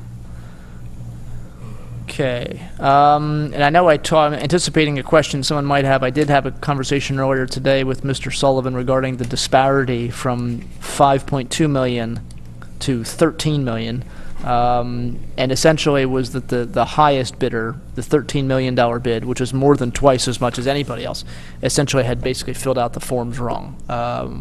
Basically, you're filling out amounts, quantities, and then you have to multiply, and they filled out the quantities and incorrectly. So when everything was multiplied, the number was... There was two addendums sent out on the project, and they did not acknowledge receipt of either one. So we had to take their bid quantities or their bid cost based on the amended quantities, and it just skyrocketed his bid. Okay. Are we familiar with that company, Scott Building? Yes. Okay. So the first four bids were all within like right. It's always either Asphalt, General margin. Asphalt, or James Morrissey. Right. Yeah, it's for just a while now, right? Yes. So, comments or questions from board member? I figured that would be a question someone asked, and I, throw it out there that it was a question I had, but it just was, probably if they had followed the bid procedures more closely, they would have been, in the ballpark with everybody else. Mr. Galloway, comments or questions? No questions. Mr. Snipes? I assume, Mr. Sullivan, that your feeling about General Asphalt is good. We've worked with them before. They do an adequate job, yes. Adequate. They do a very good job. It's just we have to keep them focused from time to time. Okay, thank you. Doing an adequate job. Mr. Dents? How much did we budget for the road program? $5,318,000. So we're a little bit under budget. That's all I had. Okay. Mr. Rocco? I have no questions, thank you.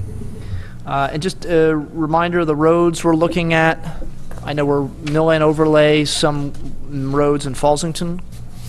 I think Main Street's one of them. I think that every time I drive down it. Yes, Main Street in Fallsington is one of the mill and overlay roads. Okay, and what are the other? There are a total of 8 in the mill and overlay. West Tyburn Road, Main Street, Williamson Avenue, Old Locust Street, Lacrosse Street, Headley Place, Hillside Lane, and Valley Road. And what about the regular reconstruction? Road reconstruction are Winding Way, the rest of Winding Way, Louise Drive, Kent Avenue, Paul Road, Mark Drive, Rita Drive, Hedgerow Drive, Lyons Drive, Midway Drive, Hedgerow Turn, and Hilltop Drive. Okay. Mark Drive gets a full reconstruction? Yes. Mr. That's Gray, where you Mr. live, Gray, Mr. where do you Gray, live, right? Mr. Gray? My road didn't get a full reconstruction. Is that where is that where we see solid gold bricks on here? Is that what that's for? So. All right, so, okay, so, any public comment needed? Mr. Dell, motion to open public comment? So moved. Second. All in favor? Aye. Opposed? General Asphalt did my street back in '96, right before the flood or whatever. Has since, and I'm sure Mr. Sullivan knows, been fracturing and falling apart shortly after it was completed. Maybe 5 years after it was done, the road started spider webbing. how long do they have to stand behind? I know it's not obviously 15 years, but how long do they have to stand behind their job? Mr. Sullivan? Their maintenance period is 2 years. 2 years. From the day we say they're complete. So if the road starts fracturing, it's just because natural causes, or Could be. they didn't spend enough Landscaping time? trucks driving on it, could be anything. Maybe it's a heavy landscaping truck and the mower, I don't know. But I was just curious, and it always seems to be near the culverts or the drains, and the drainage down there is really bad. I don't know if everything's settling down there, if the constant flooding is washing something away down there, but the whole road, and I'm not blaming General Asphalt individually, but the whole road's falling apart after 15 years, and it's, you guys have been out and patched certain areas, but it's just like a spider-webbed old blacktop road, and it's only 15, 16 years old, and it's has to be replaced again, or overlaid or something, and I just didn't know.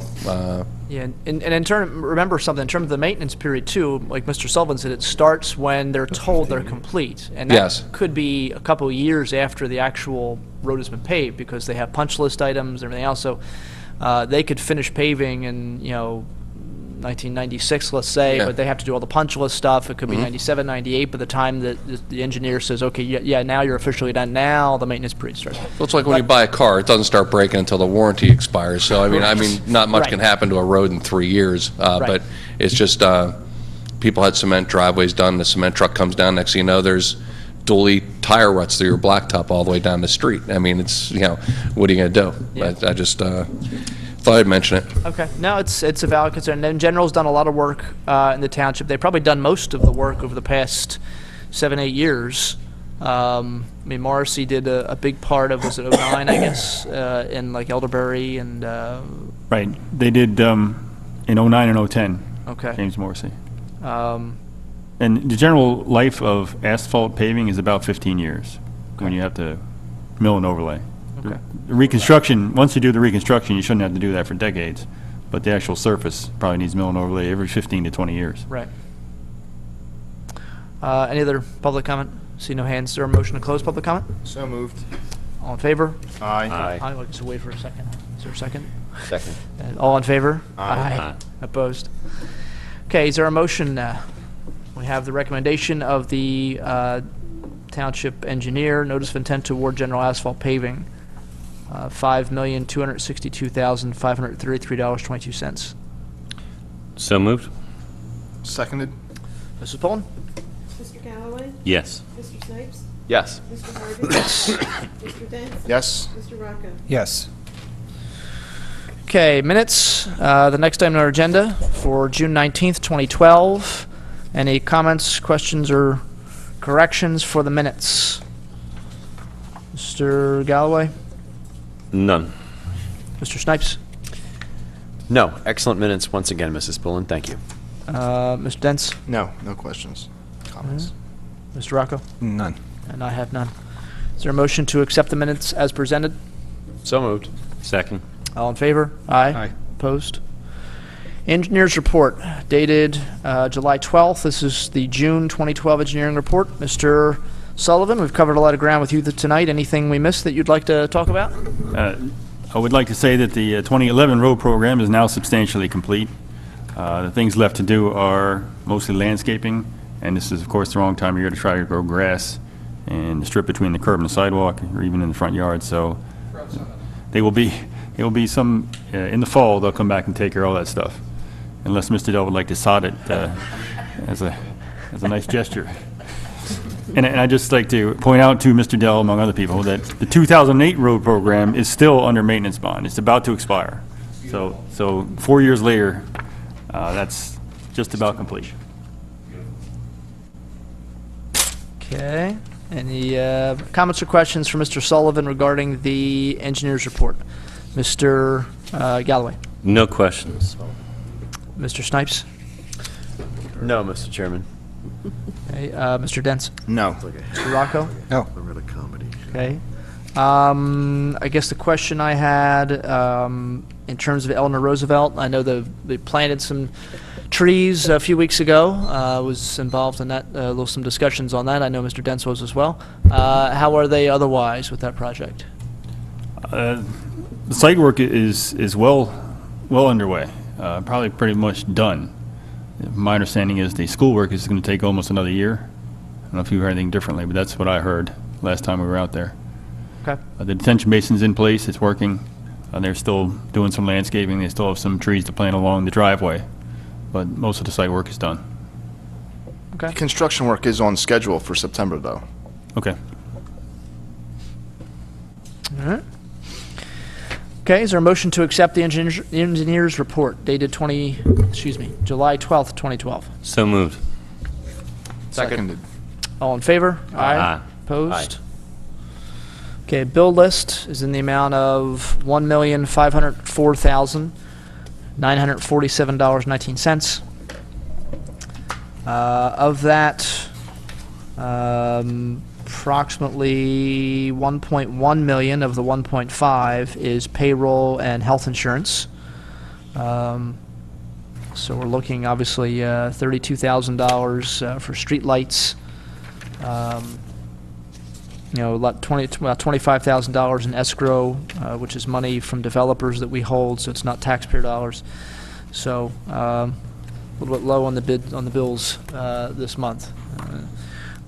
Comments or questions on the bill list for Mr. Gray? Mr. Galloway? No questions. Mr. Snipes? No, Mr. Chairman. Mr. Dents? No. Mr. Rocco? No. Okay. Is there a motion to pay the bills? $1,504,947.19. So moved. Seconded. Mrs. Pullen? Mr. Galloway?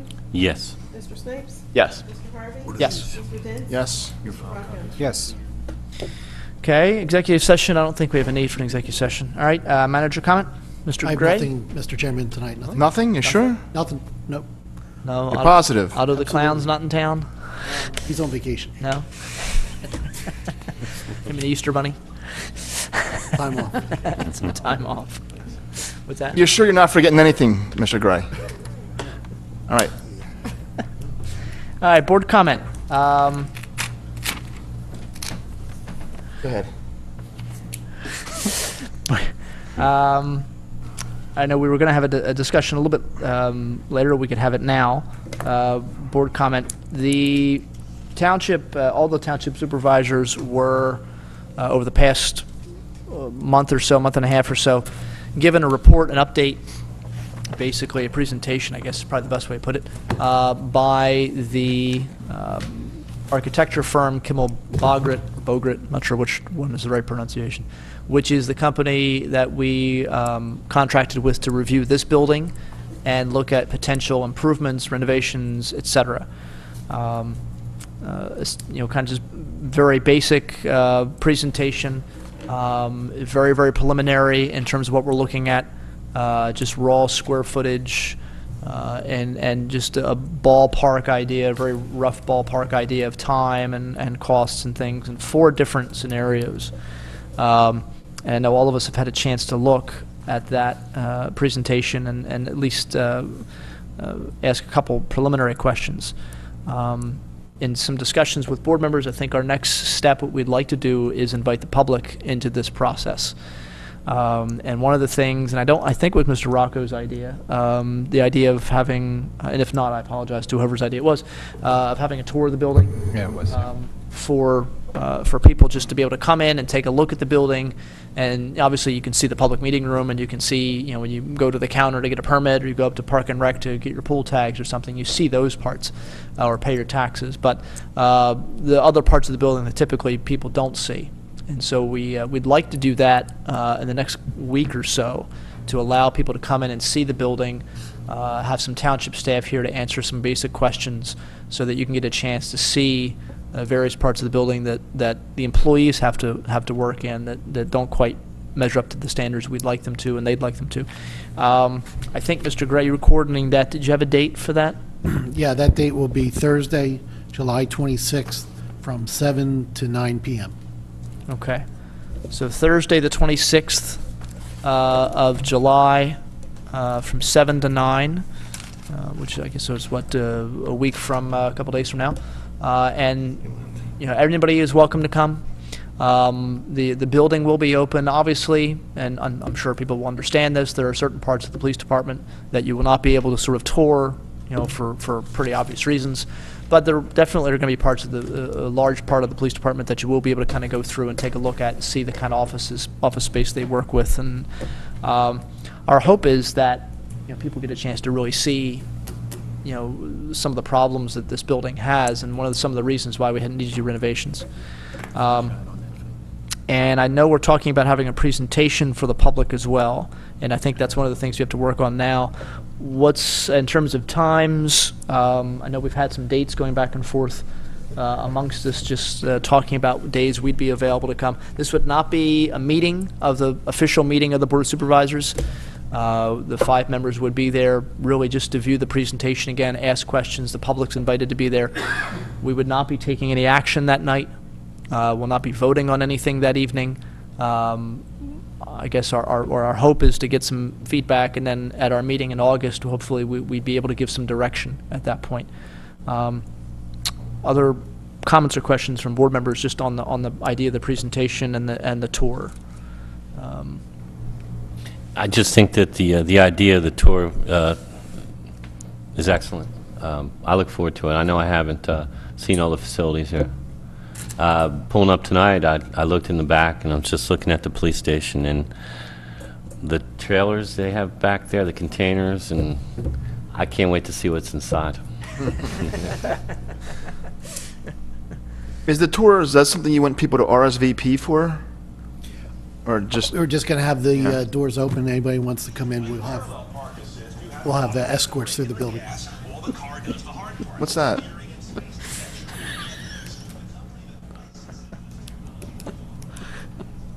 Okay. Okay. So everyone's supposed to turn their phones off when they come in the room. Obviously, the solicitor didn't do that. I guess I'm not sure who the Mets are playing this evening, but I guess there must be an update on one of the. All right, so the people don't have to RSVP. No, we're just going to have an open house. We'll be here. Department heads will be here. Anybody would like to come in, we'd be happy to show them the building. You're pushing it. Mr. Dell was going to bring coffee and cookies, as you heard him say, and maybe. All right. Okay.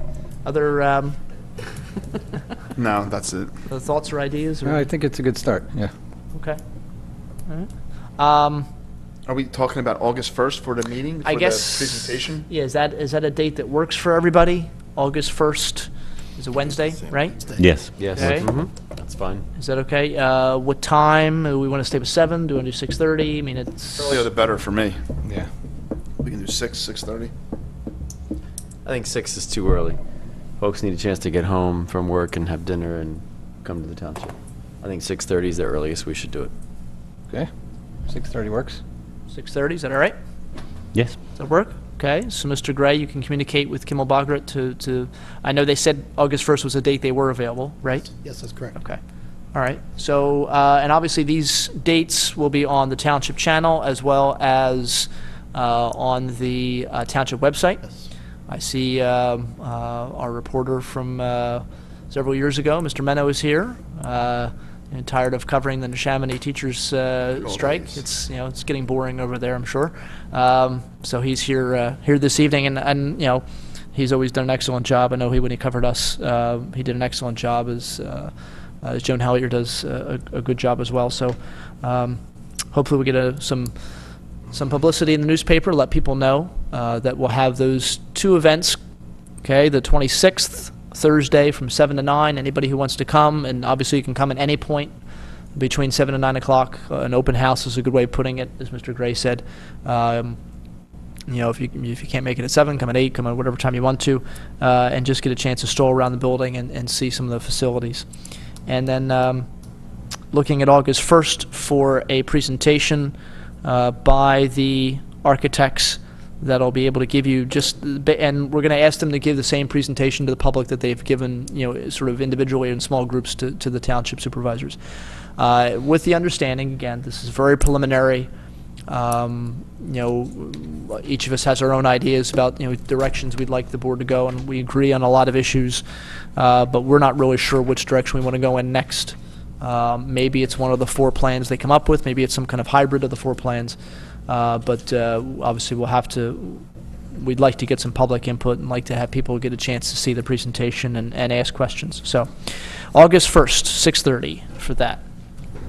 Okay, and reminder that we will not have a meeting, our typical first meeting in August would have been the 7th, I think. We are not having that. The next meeting after that would be the 21st. Okay, so that'll be our next meeting of the Board of Supervisors. Okay, and with that, I'm seeing we'll turn over for board comment. Anything else board members have to present? Mr. Rocco, we'll start with you. I don't have anything, thank you. Okay, Mr. Dents. I have two things. One, Mr. Gray this afternoon told us that he was at dinner for his son's birthday. So he forgot that today's Jack's birthday, so we'll wish a happy birthday to Jack Gray. Thank you. And we have a letter for appointment to the zoning hearing board from Doug Mall to serve as the alternate on the zoning hearing board. He sent a letter of interest back in January as well, and there's now a seat for him. So I want to make a motion to appoint Doug Mall to the zoning hearing board as an alternate. Resolution 12-18. 12-18. I'll second it. All right, motion made and seconded. Yeah, I remember I did talk to Mr. Mall back when he originally put his letter in, and I've talked to him since then. I know he's interested in being an alternate, and obviously that position is open now. We've had a couple of people leave that board, and we've filled those 2 openings, and now we have the alternate opening. Any other comments or questions, or we have a motion and a second? All right. Everybody in favor of, or all in favor, or excuse me, oh yeah, we've had a motion and second. All in favor of approving Mr. Mall's appointment to the vacant seat as an alternate? Aye? Aye. Opposed? And finally, it's very hot out, so everybody try and stay cool and be careful in the heat. And that's all I have for tonight. Okay. Mr. Galloway? No comments. Mr. Snipes? No, Mr. Chairman, I want to thank everyone for an excellent meeting once again. I'm enjoying our productive and rational meetings. Thank you. All right, now I'm going to piggyback on Mr. Dentz's comments. You know, the heat has been, this has certainly not been a real fun summer in a lot of ways because of the real sort of ridiculous heat we've had. So just keep an eye out for, obviously, if you have neighbors who are elderly especially, or have health problems who might be really bothered by the heat, make sure we're checking on them. And I know this question comes up periodically, especially in those wintertime with snowstorms, and the summertime with, power outages, thunderstorms, high winds, etc. If you are someone who has health issues, if you have some kind of medical equipment in your home that runs on electricity that really is something you need, and for whatever reason the power goes out, periodically people, I've had a couple times over the years people ask, well, I didn't know what to do, who should I call? And the answer is call 911. It is an emergency. Certainly if you have that kind of situation in your home, and the power does go out and it's a piece of equipment that you need, then calling 911 is a perfectly reasonable thing to do. Sometimes people, they hear, well, only call if it's an emergency, and they wonder, well, is my power out in an emergency? Well, it is if you have that kind of health problem. So, and again, think about your own safety, your own health, in terms of being out there and working real hard out in the sun. That if you don't have to, try and do it early in the morning, later at night, or late in the afternoon when it gets a little cooler maybe. But take care of yourself and stay hydrated and keep the sunblock on the kids and yourself as well. So with that, I'll thank the board members for their time and effort, and our professionals as well as Mr. Gray. And I'll entertain a motion to adjourn. So moved. Second. All in favor? Aye. Aye. Okay, thank you.